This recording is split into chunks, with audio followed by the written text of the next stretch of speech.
आपल्या सर्वांचं आपल्या कट्टा इंजिनिअर्स या युट्यूब चॅनलवरती सहर्ष स्वागत. शिकताय ना, शिकायलाच पाहिजे. आज आपण या व्हिडिओमध्ये स्वामी या सब्जेक्टमधील simple stresses ten and elastic constant यातील type number 3 numerical based on composite section यातील न्यूमेरिकल नंबर 9 पाहणार आहोत. 2 steel rod and 1 copper rod each of 20 mm in diameter together support a load of 20 kilonewton as shown in figure.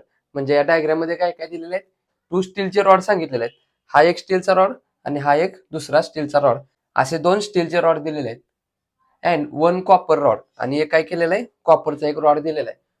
Together support a load of, या सगळ्यांना मिळून एक load दिलेला आहे. तो किती दिलाय? 20 किलोन्यूटन दिलाय.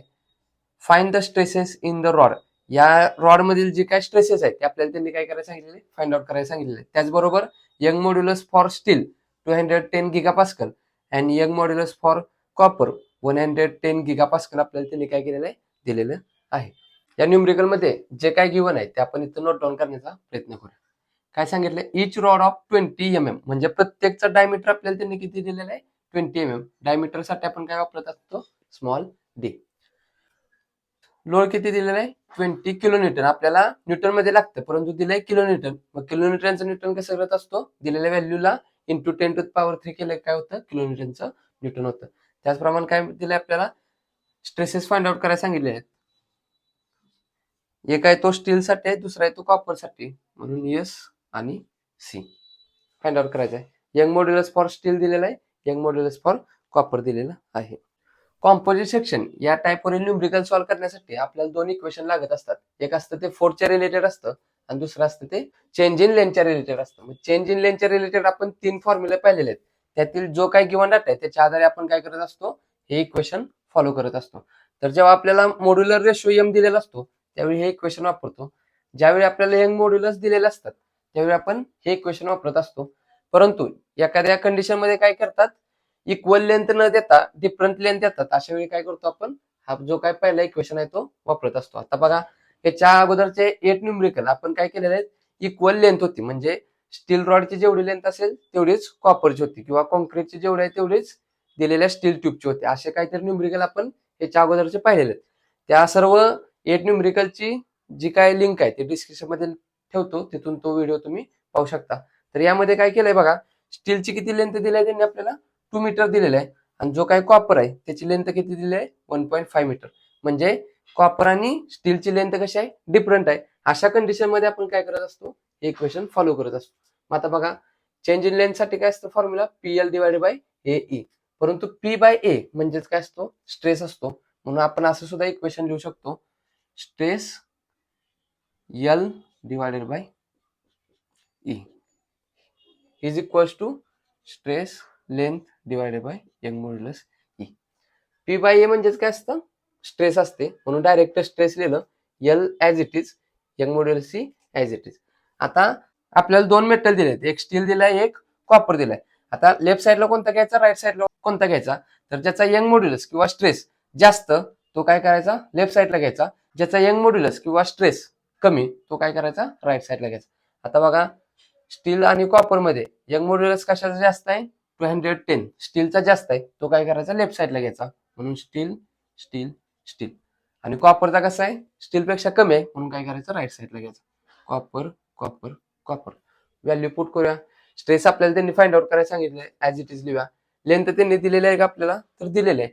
2 मीटर स्टील साठी आणि 1.5 मीटर कॉपर साठी. व्हॅल्यू पुट करूया. Sigma S as it is. Length for steel, steel साठी किती लेंथ दिली? 2 मीटर. आपल्याला कशी लागते? MM मध्ये. मीटरचं MM कसं करायचं? तर युनिट कन्व्हर्जन इन सॉम या नावाचा एक व्हिडिओ आपण पाहिलेला आहे, त्याची सुद्धा डिस्क्रिप्शन मध्ये लिंक ठेवतो, तिथून तो व्हिडिओ पाहू शकता. तर मीटरचं MM कसं करत असतो? दिलेल्या व्हॅल्यूला इंटू 10⁻⁴ केलं की मीटरचं MM होतं. मग स्टील साठी लेंथ किती दिली आहे? 2 मीटर दिलेले आहे. मग 2 मीटर, मीटरचं MM कसं करणार? Into 10⁻³ divided by Young modulus for steel किती दिलाय? 210 गिगापास्कल आहे, परंतु आपल्याला कसं लागतं? न्यूटन पर MM² लागत असतं. मग गिगापास्कलचं न्यूटन पर MM² कसं होतं? तर दिलेल्या व्हॅल्यूला इंटू 10⁻³ केलं की काय होतं? गिगापास्कलचं न्यूटन पर MM² होत असतं. नेक्स्ट बघा, sigma c as it is. Length for copper किती दिलंय? 1.5 मीटर. मीटर मध्ये आपल्याला काय लागणार आहे? MM मध्ये, म्हणून दिलेल्या व्हॅल्यूला इंटू 10⁻³ करत असतो. Divided by Young modulus for copper किती आहे 110 गिगापास्कल आहे. गिगापास्कलचं आपल्याला काय लागतं न्यूटन पर एम एम स्क्वेअर मध्ये लागतं. मग कसं करत असतो दिलेल्या व्हॅल्यूला इंटू 10⁻³ केलं की गिगापास्कलचं न्यूटन पर एम एम स्क्वेअर मध्ये होत असतं. व्हॅल्यू कॅल्क्युलेट करूया. ही व्हॅल्यू डिवायडेड बाय ही इथं लिहूया, ही व्हॅल्यू डिवायडेड बाय ही इथं लिहूया आणि सिग्मा एस एका साईडला ठेवून बाकी सर्व टर्म दुसऱ्या साईडला पाठवूया. मग बघा फर्स्ट ब्रॅकेटमध्ये 2 × 10⁻³ bracket complete divided by second ब्रॅकेटमध्ये 210 × 10⁻³ bracket complete is equals to किती आन्सर आलं sigma S as it is 9.523 into 10⁻³ is equals to second बघा 1.5 into 10⁻³ bracket complete divided by second bracket मध्ये 110 into 10⁻³ ब्रॅकेट कंप्लीट किती answer आलं 0.0136 आणि हे sigma C as it is.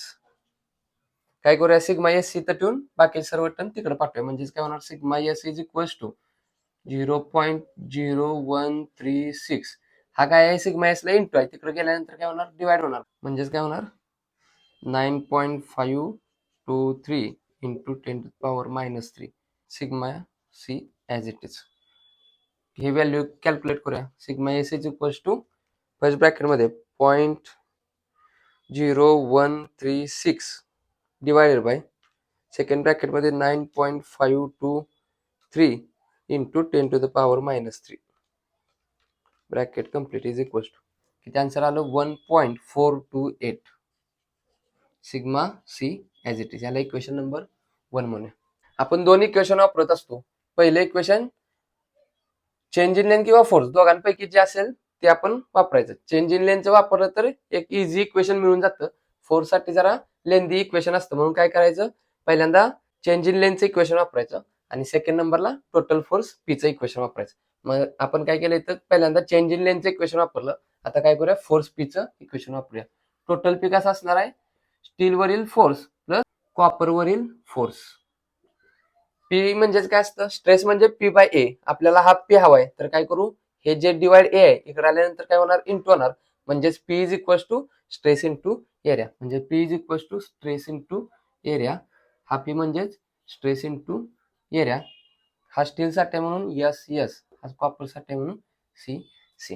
Value put करूया. Total P त्यांनी आपल्याला दिलेलं किती आहे तो 20 किलो न्यूटन. किलो न्यूटनचं कसं लागतं आपल्याला न्यूटन मध्ये लागतं. मग किलो न्यूटनचं न्यूटन कसं करतो दिलेल्या व्हॅल्यूला इंटू 10⁻³ केलं काय होतं किलो न्यूटनचं न्यूटन होतं. सिग्मा एस माहित नाही ॲज इट इज लिहूया. एरिया फॉर स्टील आता काय करावं लागेल आपल्याला एरिया फाइंड आउट करावं लागतील. एरिया फॉर स्टील आणि एरिया फॉर कॉपर. आता बघा स्टील साठी आपल्याला काय दिलंय त्यांनी डायमीटर दिलेला आहे आणि कॉपर साठी सुद्धा डायमीटर. ह्याचा जेवढा डायमीटर आहे तेवढाच याचा डायमीटर आहे तेवढाच याचा डायमीटर आहे. डायमीटर दिला म्हणजे कसं असणार आहे सर्क्युलर इन क्रॉस सेक्शन आणि सर्क्युलर इन क्रॉस सेक्शन असेल तर आपण काय करतो पाय डी स्क्वेअर डिवायडेड बाय 4. परंतु स्टीलचे त्यांनी किती रॉड दिलेत हा एक रॉड आणि हा एक रॉड असे दोन रॉड दिलेत म्हणून काय करायचं दिलेल्या डायमीटरच्या फॉर्म्युल्याला इंटू 2 करायचं. व्हॅल्यू पुट करूया 2 as it is pi as it is. Diameter तिघांचा सेम आहे 20 20 20 एम एम त्यांनी दिलेलं आहे. ऑलरेडी एम एम मध्ये युनिट कन्वर्जन करण्याची गरज नाही म्हणून काय होणार 20चा square divided by 4 is equals to. पहिल्यांदा काय करूया हे ब्रॅकेट सॉल्व्ह करूया. शिफ्ट धरून एक्स पी दाबल्यानंतर पाय ब्रॅकेटमध्ये 20चा square bracket complete is equals to काहीतरी आन्सर आलं डिवायडेड बाय 4 314.159 हे आलं. परंतु आपल्याला हा सिंगल स्टील रॉडचं आपल्याला आन्सर आलं. आपल्याला काय करायचं 2 रॉडचे काढायचं म्हणून आलेल्या आन्सरला इंटू 2 करायचं. किती येणार 628.318 आणि एरियाचं युनिट काय असतं m m square. Similarly copper साठी बघा हा सुद्धा सर्क्युलर इन क्रॉस सेक्शन आहे. सर्क्युलर इन क्रॉस सेक्शन असेल तर एरिया कसा करतो पाय डी स्क्वेअर डिवायडेड बाय 4. पाय ॲज इट इज याचा डायमीटर किती असणार आहे तिघांचा सेम आहे 20 20 20 एम एम म्हणजे याचा सुद्धा किती असणार आहे 20 आणि ऑलरेडी एम एम मध्ये आहे त्यामुळे युनिट कन्वर्जन करण्याची गरज नाही. 20चा स्क्वेअर डिवायडेड बाय 4 कॅल्क्युलेट करूया. शिफ्ट धरून एक्स पी दाबल्यानंतर पाय ब्रॅकेटमध्ये 20चा square bracket complete is equal to काहीतरी आन्सर आलं डिवायडेड बाय 4 किती येणार 314.159 159 म्हणजेच काय 60 म्हणून 6 आणि एरियाचं युनिट काय असणार आहे mm स्क्वेअर. या व्हॅल्यू पुट करूया. एरिया फॉर स्टील किती फाइंड आउट केला 628.318 bracket complete plus stress in concrete as it is note down करूया आणि एरिया फॉर कॉन्क्रीट किती काढला इथे 314.16. इथं आपण सिग्मा एच ची व्हॅल्यू फाइंड आउट केलेली आहे. ही व्हॅल्यू काय करूया ॲज इट इज इथं पुट करूया म्हणजेच काय होणार 20 into 10 to the power 3 is equal to sigma S म्हणजेच काय 1.428 सिग्मा सी हे as it is 628.318 plus sigma C as it is ब्रॅकेटमध्ये 314.16.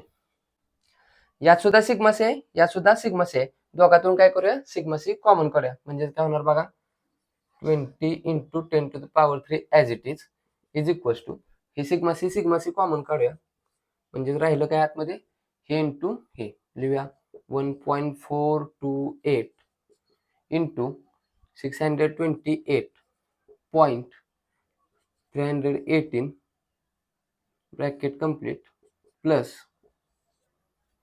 314.16 कॅल्क्युलेट करूया आणि सिग्मा सी एका साईडला ठेवून बाकी सर्व टर्म दुसऱ्या साईडला पाठवूया म्हणजेच काय होणार sigma c is equal to हे जे काय आन्सर आहे त्याला काय असणार आहे इंटू असणार आहे आणि ह्या साईडला पाठवल्यानंतर काय होणार डिवाइड होणार म्हणून काय 20 into 10 to the power 3 divide by हे कॅल्क्युलेट करूया हे इंटू हे प्लस ही व्हॅल्यू फर्स्ट ब्रॅकेटमध्ये 1.428 into 628.318 bracket complete plus 314.16 is equal to किती आन्सर आला आपलं 1211.398 कॅल्क्युलेट करूया.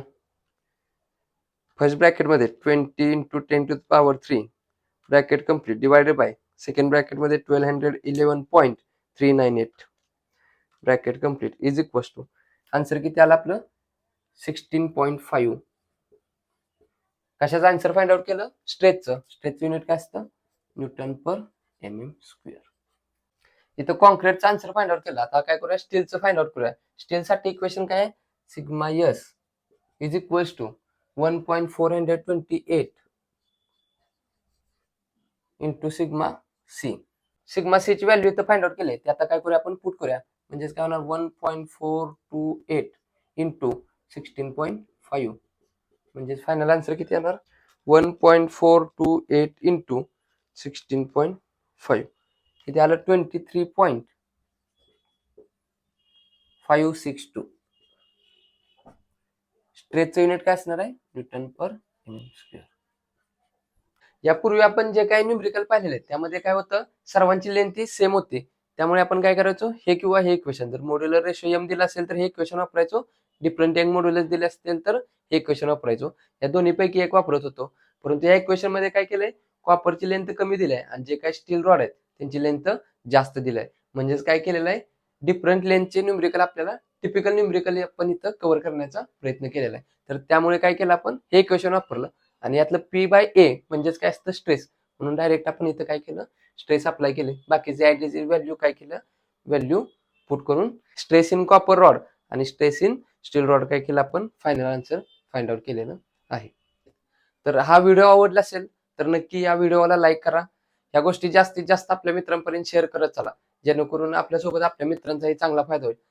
अजून आपल्या कट्टा इंजिनियर्स या युट्यूब चॅनल जर सबस्क्राईब केलं नसेल तर सबस्क्राईब करून समोरील बेल आयकॉन दाबा जेणेकरून असेच नवनवीन व्हिडिओ तुम्हाला सर्वात अगोदर पाहता येते. तर पुन्हा भेटू यातीलच डिफरंट टाईप घेऊन तोपर्यंत आपल्यासोबत आपल्यांची काळजी घ्या. धन्यवाद.